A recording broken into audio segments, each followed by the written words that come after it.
Audio Jungle.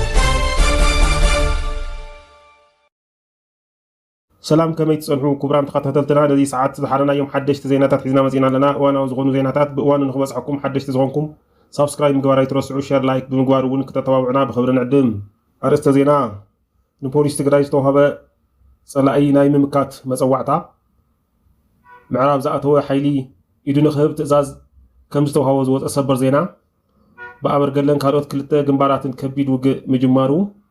መጥቃዕቲ ኣሜሪካ ኣብ ልዕሊ ኢራንን ንምጅማር ኩናትን ሰራዊት ሱዳን ፍሉይ ዓወት ምሕፋሱን ናብ ኢትዮጵያ ይኣቱ ምህላውን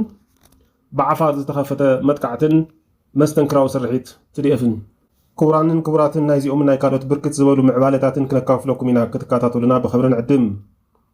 ካብ ደቡብ ትግራይ ዝተረኸበ ሓበሬታ ከም ዝገለጾ ወረርቲ ሓይልታት ናብ ትግራይ ጥሒሶም ንምእታው ዝገበርዎ ፈተነ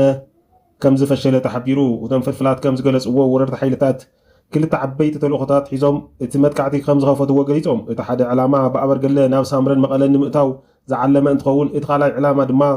ካብ ኣበርገለ ናብ ማእኸላይ ዞባ ዓብዪ ዓዲ ንምእታው ዝነበረ ተሓቢሩ بجنبار أبرجلة متكعتي زخفته جزي فورار حيلي نخلت معلتي متكعتي انت خفت القوى سراوي تجراي بس أنا متكعتي كم زفشلو تفريط الله اتي ببصبر جنبار زاتان أبرجلة تخفيتو زنبرة متكعتي أون كل فشلو بعوا سراوي تجراي كم استزازم كابت جنبار استرخب حوالي تيرد أبزهز وان وردا أبرجلة ملء بملء تحت قدرة سراوي تجراي كم زاتوت زقولت أفل فلاتنا يكون انبر اتوق جن هزوون يقتل كم زلو حابي رملو ስለዚ ድማ ናብ ትግራይ ኣትዩ መቐለን ዓብዪ ዓድን ንምቁፅፃር ተልእኮ ዝተውሃቦ ሰራዊት ብልፅግናን ሓይሊ ሰላም ትግራይን ዝኣተወ ሓይሉ ተደምሲሱን ዝነበርኦ ኣፅዋሩ ንሰራዊት ትግራይ ኣረኪቡን ካብ ሞት ዝተረፈ ንድሕሪት ከም ዝሃደመ ዝገለጹ ፍልፍላትና ሰራዊት ትግራይ ድማ ብፀረ መጥቃዕቲ ንወረዳ ኣበርገለ ከም ዝተቆፃፀራን መልክዓ ምድሪ ኣበርገለ ድማ ንወታደራዊ ስትራቴጂካዊ ስፍራ ስለዝኾነ ወራሪ ሓይሊ ሚዛኑ ከም ዝተዛብዐን ኣብ ከቢድ ቅልውላው ከም ዘሎን ካብ ወታደራዊ ፍልፍላትና ዝተረኸበ ሓበሬታ ይረድእ እቲ ሓይሊ ሰላም ትግራይ እናተባህለ ዝፅዋዕ ሓይሊ ብቶንሳን ሰንዓን እውን ከቢድ ውግእ ከፊቱ ከም ዝርከብ ዝገለጹ ፍልፍላትና ብተመሳሰሊ መንገዲ ሓደራ ህዝቢ ትግራይ ዝተሸከመ ሰራዊት ትግራይ ብፀረ መጥቃዕቲ ምክቶ ከም ዘሎ ተፈሊጡ ካብተን ግንባራት ዓፋር ዝተረኸበ ሓበሬታ ከም ዝገለጾ እቲ ውግእ እቲ ፀረ ትግራይ ዝኾነ ሓይሊ እንተጀመረ እኳ ሰራዊት ብልፅግና ግን ገዚፍ ሓይሊ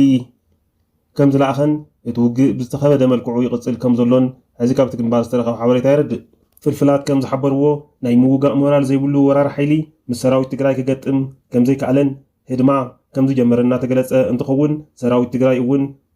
ብፍላይ ብቶንሳ ብፀረ መጥቃዕቲ ደፊኡ ብምእታው ሰፋሕቲ ግዝኣታት ከም ዝተቆፃፀረ ተገሊጹ እዚ ከምዚ እናሃለወ ወራር ሓይሊ ብዝተፈላለዩ ኣንፈታት ናብ ትግራይ ንምእታው ይፍትን እንተሃለወ እኳ ብዘይካ እታ ብኣንፈት ዛታ ንዝተወሰነ ሰዓታት ተቆፃፂርዋ ዝፀንሐ ጣብያ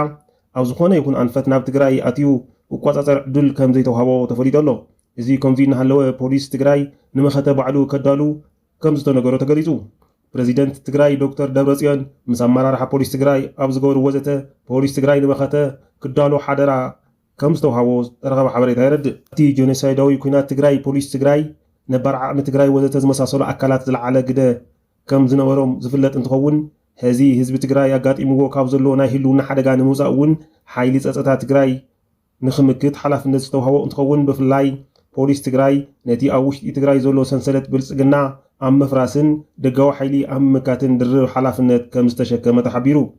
እዚ ከምዚ እናሃለወ ኣብ ምዕራብ ትግራይ ሓድሽ መጥቃዕቲ ከም ዝተጀመረ ተሓቢሩ ካብ ምሽጥራዊ ፍልፍላትና ዝተረኸበ ሓበሬታ ከም ዝሕብሮ ብልፅግና ሃገራዊ መረፃ ንምክያድ ናይ መዓልትታት ግዜ ከም ዝቐረዮ እናተገለጸ ዝርከብ እንትኸውን ተኣኪቦም ክመኽሩ ዝቐነዩ ኣመራርሓ ሓይልታት ጽምዶ ድማ ንስርዓት ብልፅግና ብዘይተፀበየ መልክዑ ስርሒት ንምፍጻም ምድላዋቶም ከም ዝወድኡ ተፈሊጡ ሓይልታት ፋኖ ኣካል እቲ ዝውሰድ ስጎምቲ ምዃኑ ዝተነገረሉ ኣዋጅ ኣወጁ እናተገለጸ እንትኸውን እቲ ብሓይልታት ፋኖ ዝወፀ ኣዋጅ እውን ካብ ጉንበት 21/2018 ዓመተ ምህረት ጀሚሩ ኣብ ክልል ኣምሓራ ብዘይካ ኣምቡላንስ ዝኾነ ይኹን ናይ ተሽከርከርቲ ምንቅስቓስ ከም ዘይፍቀድን ነቲ ኣዋጅ ዝጠሓሰ ዝኾነ ይኹን ኣካል ድማ ስጎምቲ ከም ዝውሰደሉን ዝገልጽ እዩ ብልፅግና ኣብዚ ዝተወሰኑ ከተማታት ጥራሕ በይኑ ተወዳዲሩ በይኑ ኣሸኒፈ ኣለኹ ኢሉ ንምእዋጅ ምድላዋት እናገበረ ዝርከብ እኳ እንተኾነ ኣንጻር እቲ ስርዓት ጥምረት ዝፈጠሩ ሓይልታት ጽምዶ ግን ብልፅግና ብዘይተፀበዮ መንገዲ ስርሒት ንምክያድ ምድላዋትን ከም ዝወድኡ እናተገለጸ ይርከብ ኣብዚ ጉዳይ ሓሳቦም ዝሃቡ ተንተንቲ ከም ዝገለጽዎ ሓይልታት ጽምዶ እቲ መረፃ ንምትዕንቓፍ ዝተፈላለዩ ስጎምትታት ክወስዱ ከም ዝኽእሉ ገሊፆም ኣለዉ ካብቶም ክወስድዎም ዝኽእሉ ስጎምትታት ድማ ኣብ ውሽጢ እተን መረፃ ዝካየደለን ብፍላይ ኣብ ኣዲስ ኣበባ ኣብ ልዕሊ መረፃ ጣብያታት ቦምቡታት ብምፍንዳእ ክመርፅ ሓሲቡ ዝነበረ ካብ ገዝኡ ከይወፅእ ምጥንቃቕን ኣብ ከም ኣዲስ ኣበባ ዝበለ ዓበይቲ ከተማታት ኣብተን ናይ መረፃ ጣብያታት ዝተመረፁ ናይ ድሮን መጥቃዕትታት ብምክያድ ሰብ ናብ መረፃ ጣብያታት ከይመፅእ ምግባር ጥራሕ ዘይኮነስ ነቲ መረፃ ክዕዘብ ዝኣተወ ተወካሊ ኣፍሪካ ሕብረት እውን ብምክንያት ስግኣት ድሕንነት ክሃድም ምግባር ወዘተ ዝመሳሰሉ ስጉምታት ክወስዱ ከም ዝኽእሉ እናገለጹ ይርከቡ። ነዚ ድማ ብልጽግና ጠንካራ ናይ ድሕንነት መሓውር ዘርጊሑ ከም ዝርከብ እናተገለጸ ዝርከብ እኳ እንተኾነ ሓይልታት ጽምዶ ነቲ መረፃ ንምትዕንቃፍ ዝወስድዎ ስጉምቲ ግን ዘይተገመተን ከቢድን ክኸውን ከም ዝኽእል እዩ ዝግለጽ ዘሎ። እዚ ከምዚ እናሃለወ ሰራዊት ሱዳን ዓብዪ ዓወት ከም ዘመዝገበ ተሓቢሩ ሰራዊቱ እናፈረሰ ዝርከብን ተስፋ ኣብ ምቑራፅ ዘሎን ህፁፅ ደገፍ ወሃቢ ሓይሊ ሱዳን ካብ ኢትዮጵያ ሓገዝ ንምርካብ ኢሉ ብደቡብ ኢትዮጵያ መጥቃዕቲ እንተኸፈተ እኳ ዝኸፍአ ስዕረት ከም ዘጋጠሞ ተሓቢሩ ፍልፍላት ከም ዝሓበርዎ እቲ ብደቡብ ቤንሻንጉል ጉሙዝ ዝተኻየደ መጥቃዕቲ ሰራዊት ብልጽግናን ህፁፅ ደገፍ ወሃቢ ሓይሊ ሱዳንን ብጥምረት ከም ዝፈጸምዎ እናተገለጸ እንትኸውን ሰራዊት ሱዳን ነቲ ሓይሊ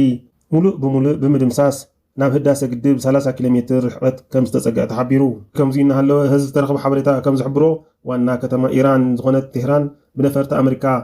ብዝተወሰደላ ከቢድ መጥቃዕቲ ከቢድ ጉዳት ከም ዝበፅሓ ተሓቢሩ ፋርስ ኒውስ እትበሃል ማዕኸን ዜና ኢራን ሒዛቶ ዝወፀት ሓበሬታ ከም ዝገለጾ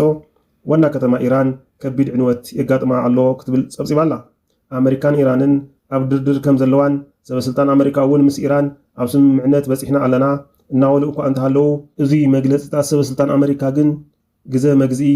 ከም ዝኾነ እዩ ዝግለጽ ዘሎ። መራሕቲ እስራኤል ኣብዚ ሰሙን እዙይ ህዝቢ እስራኤል ናብ መሕብኢ ስፍራታት ንምእታዊ ትእዛዝ ንኸፅበ መምርሒ ከም ዝሃቡ ክፅብፀብ ዝፀንሐ እንትኸውን ካብ መጀመሪኡ እውን መራሕቲ እስራኤል ምስ ኢራን ዕርቂ ክፍፀም ድሌት ከም ዘይነበሮም ፍልፍላት ይሕብሩ። ብመሰረት ሓበሬታ እቶም ፍልፍላት ድሌት ሰበስልጣን እስራኤል ዝደኸመትን ኒኩላር ዘይብላን ኢራን ምራይ ስለ ዝኾነ ሕዚ ዘላ ኢራን ምርኣይ ከም ዘይደልዩ ተንተንቲ ይገልጹ። እዚ ስዒቡ ድማ መራሕቲ እስራኤል ኣሜሪካን ኢራንን ናብ ስምምዕነት ንኸይወፅሑ ዝኽኣልዎ ኩሉ ይገብሩ ከም ዘለውን ሰበስልጣን ኣሜሪካ እውን እስራኤል ዘይትደልዮ ስምምዕነት ክፍጽሙ ከም ዘይኽእሉን ክፅብፀብ ዝፀንሐ እንትኸውን ሕዚ ድማ ኣሜሪካ ኣብ ልዕሊ ወታደራዊ ማዓስከር ኢራን ደብዳብ ከም ዝፈጸመ ተፈሊጡ ኣሎ። ኣሜሪካ ኣብ ዋና ከተማ ኢራን ቴህራን ደብዳብ እትፍጽም ዘላ ኣብዚ ሰሙን እዙይ ጥራሕ ንኻልኣይ ግዜ እንትኸውን እቲ ናይ ሕዚ መጥቃዕቲ ግን እቲ ዝኸበደ ከም ዝኾነ ተፈሊጡ ኣሎ። ሓላዋ ሳውራ ኢራን ኣሜሪካ ንዝፈጸመቶ መጥቃዕቲ ዓጸፋዊ ስጉምቲ ከም ዝወስድ ዝገለጸ እንትኸውን እንታይ ነቲ እቲ ዝውሰድ ስጉምቲ ግን ግልፂ ከም ዘይገበረን ምናልባት እውን ኣብ ሃገራት ወሽመጥ ዓረብ ዘለዉ ማዓስከራት ኣሜሪካን ትካላት ኩባንያታት ኣሜሪካን መጥቃዕቲ ኢራን ከተኣናግዱ ከም ዝኽእሉ እናተገለጸ ይርከብ። እዚ ከምዚ እናሃለወ ብኣሜሪካ ይኹን ብኢራን እቲ ግዝያዊ ስምምዕነት ጠጠው ምባል ተኽሲ ከም ዝተጣሓሰ ዝገልጽ ዝኾነ ይኹን መግለፂ ከም ዘይተዋሃቦ ተፈሊጡ ኣሎ። ክቡራትን ዜናታት ናይ ዝዕለት ነዚኦም ይመስሉ ነይሮም። ስለምክትታልኩም ነመስግን። ሰላም።